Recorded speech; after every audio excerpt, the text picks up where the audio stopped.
We're here for July, so we are going through each of the months, having a play with every single letter, every single stroke. So we've got 3 separate sections here.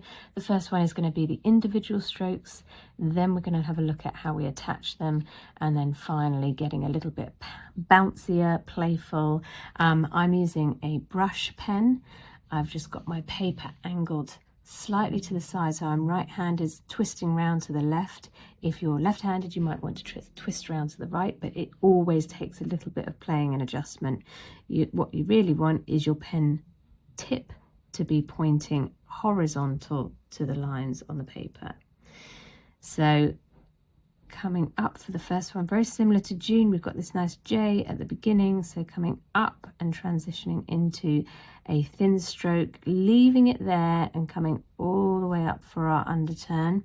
And because it's a U, we've got another underturn as we leave that letter and get ready to place our L.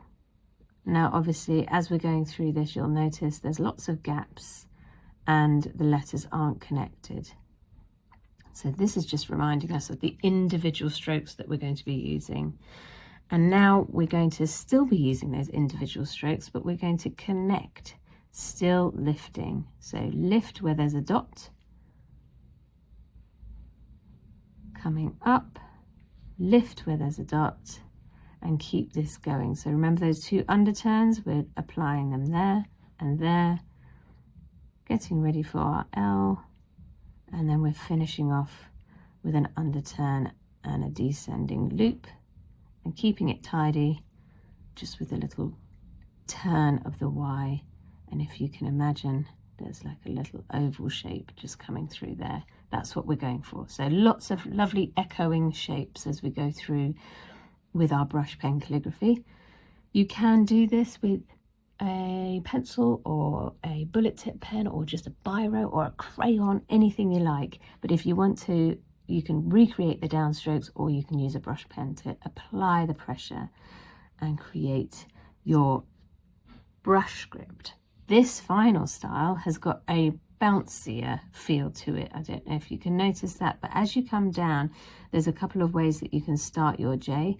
You can come down, and I've released a little bit earlier just to give us a bit of a thinner, more delicate feel to this letter, because at the top here we're then going to apply a thicker look here.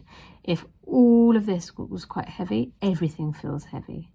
So we're really choosing where we apply that thicker pressure and bouncing these letters around, just popping outside of the guidelines up here, down below the baseline there, and just allowing the letters to flow. So we've still got our kind of main height in here, but everything's just bouncing around, slightly bigger here and there, just to give it a little bit of a more playful look. Have a go yourself at the last one down here, any style you like. See if you can get that July looking really nice.